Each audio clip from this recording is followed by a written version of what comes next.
Rajdeep wants to come in. Let's the problem we don't subscribe to that. Problem, unfortunately, is politics in this country has become so toxic and so polarized that even a documentary brought out by the BBC is suddenly seen as anti-India by one side, and the other side then says, you know, the Prime Minister has been exposed.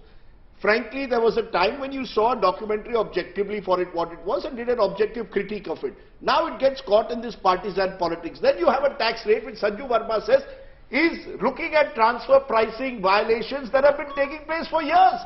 But how come the government of India wakes up to those transfer pricing violations only now? I mean, anyone I'll come to you. Let him finish, I'll come to you. The fact is that you are sending out a message which will have a chilling effect for the entire media. You did that with Dainik Bhaskar, you've done it with websites, you've even done it with the Center for Policy Research.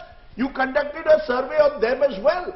I mean, what is the messaging that you're sending out? If you believe that this is how you want to conduct the affairs in public life, I mean, you know, this is a party which suffered during the emergency. This is a party which was unfortunately on the wrong side of what terribly happened in 1975 when journalists were jailed.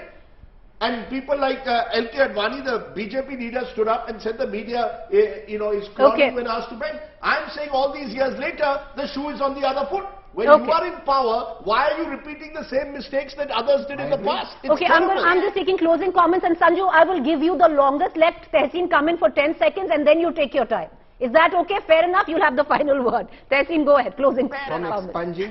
From expunging speeches in Parliament to intimidating journalists, all that this government cares about is it thinks that it can bully its way through. It thinks it can terrorize people, and I'm using these words responsibility. I should stop doing that. We are not going to be intimidated by this government. This government needs to stop making everything personal, and questions on the government are not questions on the country. We love our country and we reserve the right to question our government. All right, Sanju Verma, you know, the fact is nobody is saying that the BBC is above the law. We are questioning the timing of it all because we should, and we've given you examples enough. Okay. Preeti, let's be very clear. You know, I don't want to delve too much into what Tehseen said, but I'm reminded of a quote, the only thing worse than a liar is a liar who is also a hypocrite. Tehseen is a liar and a hypocrite, and you know, nobody needs to have a high IQ to know that, because I face him on debates every day. Coming to the moot point, let's abstain from name calling, madam. I apologize if you take offense. Go ahead. Thank you. First and foremost, I take strong objection to the Income Tax Department officers being called a bunch of goons by Tehseen. That itself shows he's so rattled. Point number 2, I repeat for the benefit of Rajdeep, Section 92A and Section 92F pertaining to transfer pricing guidelines have been violated by BBC. The survey was conducted today, 14th of February 2023. As per income tax process and procedure, BBC Delhi and BBC Mumbai would have received the Section 142 notice from IT department at least in December 2022, if not earlier. There is the BBC report, Malayali the PM came out on the 23rd of January 2023. Now why are you rattled? Why are you rattled? Why are you becoming a spokesperson for BBC? No, he's asking a journalistic question.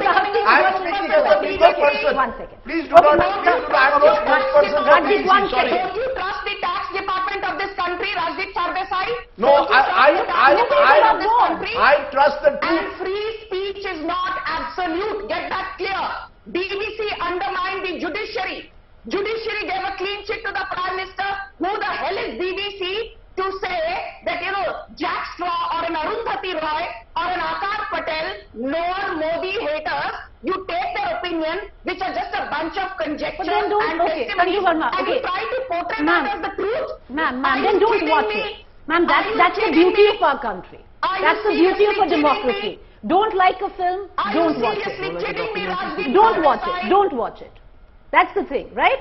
If we don't like something, we don't watch it. So let BBC go to the court.